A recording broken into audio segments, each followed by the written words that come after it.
2025 का जो ये साल है वो आपके लिए एक बहुत ही बेहतरीन साल साबित होने वाला है, क्योंकि 2025 में सरकार की तरफ से बहुत सारी भर्तियों की घोषणा कर दी गई है। और अगर आप एक अच्छे विद्यार्थी हैं, अच्छी तरीके से मेहनत कर रहे हैं, अपना 100% दे रहे हैं, तो आपके सपने ज़रूर इस साल पूरे हो जाएंगे। तो अपने सपनों को साकार आप इस साल में कर सकते हैं।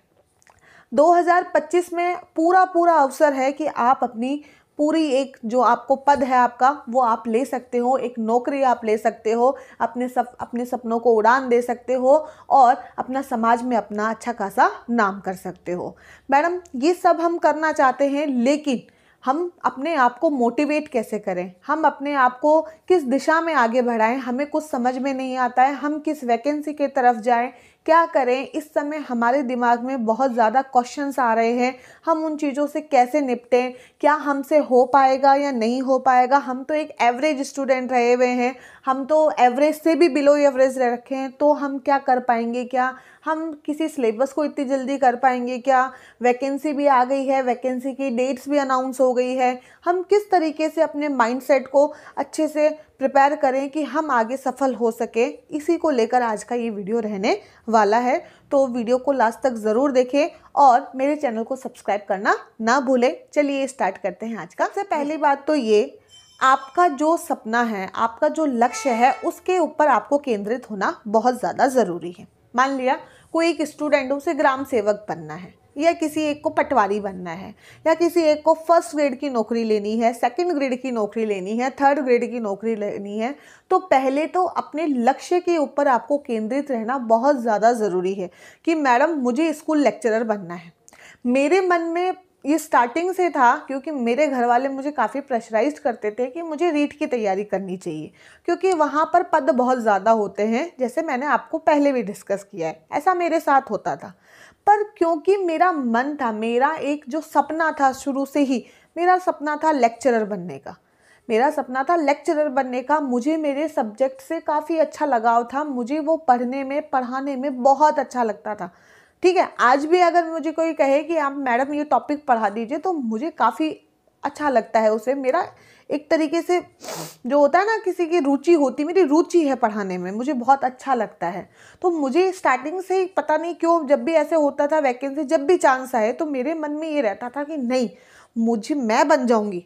एक मन में एक विश्वास था, मेरे मन में क्या था, एक विश्वास था कि नहीं, स्कूल लेक्चरर तो मैं कर लूँगी, रीट नहीं कर पाऊंगी लेकिन स्कूल लेक्चरर मैं कर लूँगी, ऐसा मैं बोलती थी।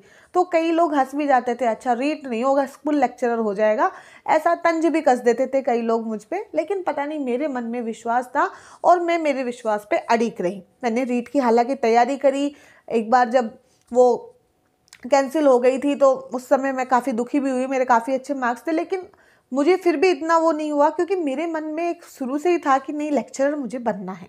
तो उस हिसाब से मैंने तैयारी की। तो मैंने जैसे ही वैकेंसी अनाउंस हुई, तो मैंने पूरा 100% वहाँ पे डाल दिया कि नहीं, अब इस बार तो मुझे ये नौकरी लेकर ही रहनी है, कुछ भी हो जाए मैं तो ये नौकरी लेकर ही रहूँगी।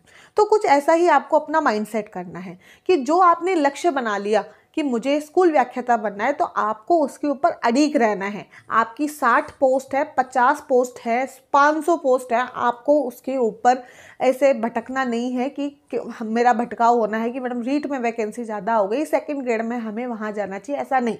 जैसे ही आप भटकोगे, वैसे ही आपकी सफलता का जो 50% है वो आपका डाउन चला जाएगा, क्योंकि आप 2-3 नावों में सवार होगे, उससे कुछ नहीं होने वाला। तो पहली बात तो आपको क्या करना है, अपने लक्ष्य के ऊपर केंद्रित रहना है, भटकाव नहीं करना है। भटकाव बहुत ज़्यादा परेशान आपको कर देगा। अपने लक्ष्य के ऊपर केंद्रित रहिए। आप अपना एक ही टारगेट रखिए कि आपको क्या बनना है, स्कूल व्याख्याता बनना है, आपके नाम की मोहर आपको लेनी है, आपको गजेटेड ऑफिसर बनना है। इस तरीके से अपने माइंड को सेट कीजिए।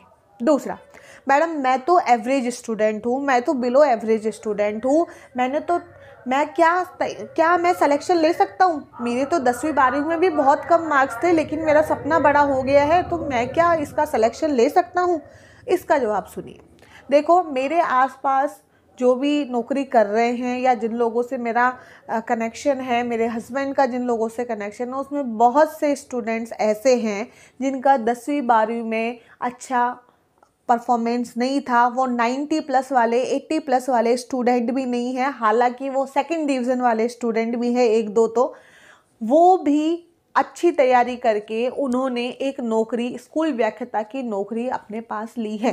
तो जब वो ले सकते हैं तो हम क्यों नहीं ले सकते। स्कूल व्याख्याता की नौकरी, आपको जो पेपर लगेगा, पेपर के अंदर आपका सिलेबस दे रखा है और सिलेबस के अंदर सारी बातें आपको पूरी बता रखी है कि ये चीज़ें दे रखी है। आपको फुल इंग्लिश में कुछ नहीं करना है। भाई लोग कई इंग्लिश को लेकर काफ़ी मन में रहता है हमें इंग्लिश नहीं आती है, कोई फ़र्क नहीं पड़ता। आपको हिंदी आती है ना, हिंदी ज़रूरी है। आपको हिंदी आती है, हिंदी ज़रूरी है। आपको हिंदी पढ़नी आनी चाहिए, बस ये ज़रूरी है। पढ़ना आना चाहिए, लिखना आना चाहिए। आप अपना सिलेक्शन ले सकते हो, क्योंकि ज़रूर नहीं है जब 14 साल के आप 10वीं 12वीं में थे तब आपका दिमाग वैसा था, वो आज आपका वैसा नहीं है। आपको इतिहास पढ़ना है। आप अपने घर के आसपास के आपके घर के आसपास की जो कहानियाँ होती है वो तो सुनते हो, उस फलाने कैसे हो गया ढिकरा के, वो भी तो हमें याद रहता है। तो इतिहास में भी तो यही पढ़ना है कि वो उस समय ऐसा युद्ध हुआ था तो ऐसी घटनाएं घटी थी, ऐसा ऐसा ऐसे ऐसे लोग आए थे, ऐसे ऐसे कुछ हुआ था। ठीक है, तो अपने आप को, ये जो आपका जो है ना कॉन्फिडेंस, उसको लो नहीं करना है कि मैं बिलो एवरेज हूँ या मैं एवरेज हूँ, मुझसे नहीं हो पाएगा, मैं तो वीक स्टूडेंट हूँ, मुझसे ऐसा कोई वीक नहीं होता है। अगर आपके मन में आपने डेडिकेशन ले लिया है ना कि नहीं, आपने एक अड़ीग हो गए हो ना, आपको नहीं मुझे बनना है, आपका सपना है, तो आप उसको प्राप्त कर सकते हो। अभी एक मूवी भी आई थी, बहुत चर्चित है, नाम मैं नहीं ले रही हूँ, लेकिन आप सबको पता है।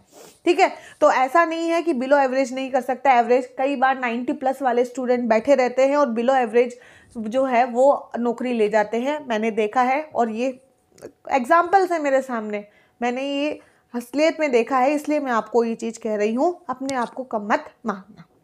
नेक्स्ट, अभी तक मेरी कोई तैयारी नहीं थी मैडम, लेकिन अब मैं चाहता हूँ कि मैं अब तैयारी स्टार्ट करूँ, तो क्या मैं सिलेक्शन ले सकता हूँ?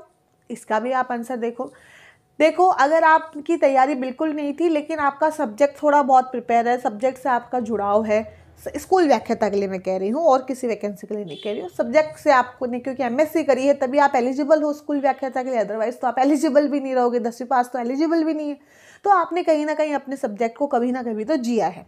तो ऐसी कंडीशन में अगर आप आज की तैयारी, जिस दिन मेरा ये वीडियो आप देख रहे हो, आज डेट देख लेना भाई, और फिर एग्जाम ऐसे नहीं आप 21 जून को देख रहे हो और आप मुझे कहो कि मैडम 23 जून को तो पेपर ही आएगा, नहीं। आज से भी आप अपनी तैयारी करोगे। आज जनवरी में ये वीडियो शूट कर रही हूँ, तो भी आप अपनी अच्छी प्रभावी रणनीति से आप अपने पूरे सिलेबस को 3 बार रिवाइज कर सकते हो, अच्छे से उसे याद कर सकते हो, अच्छे से उसको पढ़ सकते हो। मैंने भी किया है, मैंने अपनी प्राइवेट जॉब के साथ पूरी तैयारी की है। कई लोग अपनी सरकारी नौकरी छोड़ देते हैं तैयारी के लिए, मैंने अपनी प्राइवेट जॉब भी नहीं छोड़ी। मैंने उस हेक्टिक शेड्यूल के साथ तैयारी करी। मैंने कहा कि नहीं, मुझ में आलस आ जाएगा इस तरीके से, मैं साथ के साथ करूँगी। मैंने अपनी रणनीति इस तरीके से बनाई कि मुझे वहाँ से भी मुझे प्रॉफिट हो, और मैंने दोनों काम, अपने घर परिवार को, बच्ची को संभालते हुए मैंने अपनी तैयारी की है, पूरी तैयारी की है। मैं कोई पीजी में नहीं रह गई, मैं किसी हॉस्टल में नहीं गई, मैंने खुद अपनी प्राइवेट जॉब की है, जो कि मैं फाउंडेशन में मैं पढ़ाती थी। और वहाँ पे आपको पता है काफ़ी हेक्टिक शेड्यूल होता है, वहाँ पे आपको अपने पास ये टाइम नहीं रहता है। दूसरी बात, कई लोग कहते हैं मेरा फाउंडेशन में तो आप सब्जेक्ट आपका अच्छा हो गया था, तो सबको ही पता है फाउंडेशन में बहुत सारे टीचर्स होते हैं, आपको लिमिटेड टॉपिक्स मिलते हैं वहाँ पढ़ाने के लिए। ऐसा नहीं है कि जैसे मैंने बायोलॉजी है मेरे पास तो मैं पूरी बायोलॉजी ही मैं ही पढ़ाऊँगी, नहीं। बायोलॉजी के 4 से 5 टीचर होते हैं, तो टॉपिक तो मेरे लिमिटेड ही थी ना, 3 से 4 टॉपिक या 10 टॉपिक में ज़्यादा से ज़्यादा वहाँ पढ़ा देती थी। बाकी तो इतना यूजी का सिलेबस, पीजी का, हिस्ट्री पढ़ानी, फर्स्ट पेपर प्रिपेयर करना है, जीके में बिल्कुल ज़ीरो थी, लेकिन मैंने किया। तो मैं कर सकती हूँ, एक महिला कर सकती है पूरे दिन के हेक्टिक शेड्यूल के साथ अपने घर परिवार को संभालते हुए, तो आप लोग इसे आसानी से कर सकते हो। लेकिन इसके लिए आपको क्या है, आप लगातार मेहनत करो, आप रोज़ मेहनत करो। मैं रोज़ लाइब्रेरी जाती थी, लाइब्रेरी में रोज़ 4 से 5 घंटे में वहाँ पढ़ती थी जिस दिन से नोटिफिकेशन इसका आया था। और मैंने जो वीक पॉइंट्स थे उनको मैंने पकड़ा कि इन वीक पॉइंट्स हैं मेरे, इसको मुझे बहुत ज़्यादा ज़ोर आता है पढ़ने में, और मैंने उसको पूरे दिन अपने हिसाब से, बस में मैं जाती थी तो भी मैं अपने ईयरफोन लगा के उन सब चीज़ों को रिवाइज करती हुई जाती थी। मैं टाइम का यूटिलाइज करती थी। आप भी कर सकते हो। प्रभावी रणनीति के साथ किसी भी लड़ाई को जीता जा सकता है, कहीं पे भी सफलता ली जा सकती है। इस बात का आप ध्यान रखें, आपको सफलता ज़रूर मिलेगी अगर आप इसके अंदर फोकस है, तो कोई भी दिक्कत आपको नहीं आएगी। तो आपको इस चीज़ के ऊपर फोकस करना है। ठीक है, आप अपनी प्रभावी रणनीति के साथ कि आप कितने घंटे पढ़ रहे हो उसके साथ आप कर सकते हो। ठीक है, अगर मैं तो जॉब कर रही थी, आप कोई जॉब नहीं भी कर रहे हो तो आप आज से ही स्टार्ट कर रहे हो तो 10 से 15 घंटे भी आप पढ़ सकते हो, 8-8 घंटे 10-10 घंटे आप पढ़ सकते हो, अपनी तैयारी कर सकते हो। प्लस पॉइंट मेरा एक था कि मेरा सब्जेक्ट में भी अच्छा हो गया था, मैंने उस हिसाब से उसको प्रिपेयर किया था, आप भी वो कर सकते हो। तो ये 3 क्वेश्चन सबसे ज़्यादा रहते हैं कि एक तो आपको लक्ष्य के ऊपर केंद्रित रहना पड़ेगा, बिलो एवरेज स्टूडेंट हो, एवरेज स्टूडेंट हो, कोई फ़र्क नहीं पड़ने वाला है, आपको सिर्फ और सिर्फ जो सिलेबस की बातें हैं उनके ऊपर करना है। नेक्स्ट मैडम, कुछ टॉपिक ऐसे होते हैं जिन्हें हम पढ़ने बैठते हैं तो हमारा इंटरेस्ट इतना बढ़ जाता है कि हम उसके बारे में और जानना चाहते हैं। तो मैडम क्या ये चीज़ सही है या कुछ गलत है? तो देखो इसका मेरे साथ क्या होता था, जैसे मैं हिस्ट्री पढ़ने बैठती तो मैंने कोई भी यूट्यूब पे मैंने क्लास देखी तो मैंने उनकी कहानियाँ वगैरह सुनी तो मुझे इंटरेस्ट आता था कि जैसे मारवाड़ है, मेवाड़ है, ऐसे जंग हो गई, ऐसी कहानी है, ऐसा कुछ है तो मैं इसके बारे में और पता करूं। ऐसा सब स्टूडेंट के साथ होते है, जिज्ञासु प्रवृत्ति सबकी होती है, मेरे साथ भी होता था। तो मैं क्या करती, मेरे को वो था तो मैं उसको और स्क्रॉल कर लेती कई बार। फिर कई दिन तक मैंने ऐसे किया, फिर मैंने सोचा यार जो मेरा टॉपिक है जहाँ से क्वेश्चन आना है मैं उसके ऊपर तो फोकस नहीं कर रही हूँ, और मुझे ये जो मेवाड़ राजवंश है, ये मारवाड़ राजवंश है, बीकानेर की कहानियाँ हैं, मुझे ये अच्छी लग रही है तो मैं तो इनके पीछे भाग रही हूँ। पर क्या ये कहानियाँ मेरे पेपर में आएंगी, क्या मुझसे पूछी जाएंगी? तो फिर मेरा आंसर मेरे से ही था कि नहीं, ऐसा तो कुछ नहीं होगा। तब मैं अपने इस पॉइंट पे पहुंची कि नहीं, मुझे इन चीज़ों को पढ़ने के लिए पूरी ज़िंदगी पड़ी है मेरे पास, मुझे उनके ऊपर कुछ भी फोकस नहीं करना है, मुझे अपने सिलेबस के ऊपर फोकस करना है। मुझे जो सिलेबस के अंदर जो क्रांतिकारी दे रखे हैं मुझे उनको पढ़ना है, उनकी किताबें पढ़नी है, उनकी जीवन पढ़ना है, उनको कब जेल में डाला गया, कब कब कौन सा उन्होंने आंदोलन किया वो मुझसे पूछा जाएगा। मुझसे ये नहीं पूछा जाएगा कि मूमल की क्या प्रेम कहानी थी। ठीक है, तो ऐसी चीज़ों के ऊपर अपना वक्त ज़ाया मत करो, हद से ज़्यादा जानने की कोशिश मत करो। ऐसे सब्जेक्ट में भी होता है, कई बार हम बहुत ज़्यादा डीप चले जाते हैं, ऐसा डीप नहीं जाना है। सेकेंडरी लेवल का सिलेबस है, सेकेंडरी लेवल का टॉपिक है, आपको उसके अकॉर्डिंग पढ़ना है। यूजी लेवल का टॉपिक है, आपको उसके अकॉर्डिंग पढ़ना है, पेपर देख लेने हैं बस। ठीक है, नेक्स्ट, तैयारी के दौरान मैडम पिछले साल के जो पेपर हैं वो कितना आपके लिए हेल्पफुल रहेंगे? तो देखो मेरा एक ही इसके आंसर है, ये आप कुछ पढ़ो या ना पढ़ो, आपको PYQ ज़रूर पढ़ने हैं। प्रीवियसली ईयर आस्क्ड क्वेश्चन आपको ज़रूर पढ़ने हैं, previous year asked question PYQ आपको ज़रूर करने हैं। PYQ की भूमिका बहुत अच्छी है। मार्केट में बहुत सारी बुक अवेलेबल है जिसमें सॉल्व पेपर दे रखे हैं पिछले 5-6 भर्तियों के, फर्स्ट ग्रेड के, आप वो ला सकते हो। साथ में ही मॉडल पेपर दे रखे हैं, आप वो ला सकते हो। बैठ के आराम से उनको देखो कि किस टॉपिक में से किस तरीके के क्वेश्चन पूछे जाते हैं और फिर उसके हिसाब से अपनी तैयारी करो। हम क्या है, हम तैयारी कर रहे हैं, हमें नहीं पता है, क्योंकि भाई आपने पढ़ा है, बायोलॉजी में पढ़ते हैं अपन लर्निंग बिहेवियर, हम चीज़ों को देख के सीखते हैं। ठीक है, तो जब तक हमें नहीं पता चलेगा कि इस राणा सांगा में से किस तरीके का क्वेश्चन पूछा जाता है तो हम राणा सांगा की सारी चीज़ें पढ़ लेंगे, लेकिन हम ये नहीं पढ़ेंगे कि जब उसने जो युद्ध किया था, खानवा का युद्ध किया था, तो उसने अपने कौन कौन से राजपूत शासकों की मदद ली थी, हम उसको स्किप कर देंगे, हम उसको पढ़ेंगे ही नहीं। जबकि क्वेश्चन तो वहीं से आता है कि आमेर से कौन उसकी हेल्प करने आया, मारवाड़ से कौन उसकी हेल्प करने आया, ईडर से कौन आया, तो क्वेश्चन तो वैसे आते हैं। क्वेश्चन तो अलग से कोई उपमा भी दे देते हैं। ठीक है, तो हमें वो चीज़ देखनी पड़ेगी कि इस टॉपिक में से पहले कैसे क्वेश्चन पूछे गए हैं, वो बहुत ज़रूरी है। तो PYQ करना बहुत ज़रूरी है। PYQ के बिना आप इसके अंदर सक्सेस नहीं मिल पाएगी आपको। तो पिछली जो भी भर्ती 2013, 15, 18 और 18 के बाद में आपके ये 22 सभी भर्तियों के पेपर देखो। PDF आपको नहीं भी मिल पाते हैं, RPSC की साइट पे जाइए, प्रीवियस ईयर पेपर वाला सॉफ्ट सेक्शन ओपन कीजिए, आपको सारे क्वेश्चन और उनकी जो है आंसर की वगैरह सब आपको वहाँ पे अवेलेबल है, मिल जाएगी।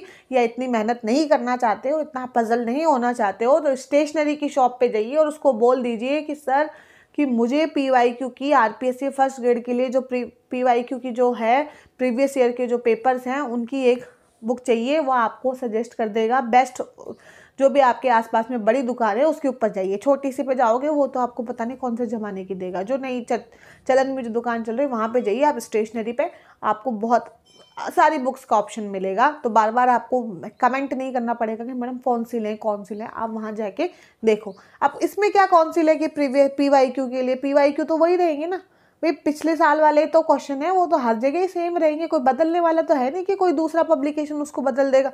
आराम से उसको कीजिए, कोई भी दिक्कत आपको वहाँ पर आने वाली नहीं है। तो ये कुछ बेसिक क्वेश्चंस थे जो बार बार पूछे जा रहे हैं, आप लोगों के लिए ज़रूरी भी है, तैयारी आप स्टार्ट कर रहे हो कि हमसे हो भी पाएगा या नहीं हो पाएगा, तो इसीलिए मैंने ये वीडियो आपके लिए प्रिपेयर किया है। आई होप आपको ये वीडियो अच्छा लगा होगा। आप अपनी तैयारी कंटिन्यू करते रहिए। कोई भी डाउट आपको आता है आप मेरे कमेंट सेक्शन पर लिखिए, उस रिगार्डिंग मैं उसका आंसर देने की कोशिश करूँगी, और ज़रूरत लगी मुझे तो मैं उसका वीडियो भी आपके लिए बना दूँगी। Okay, bye everyone, thank you so much for watching my video.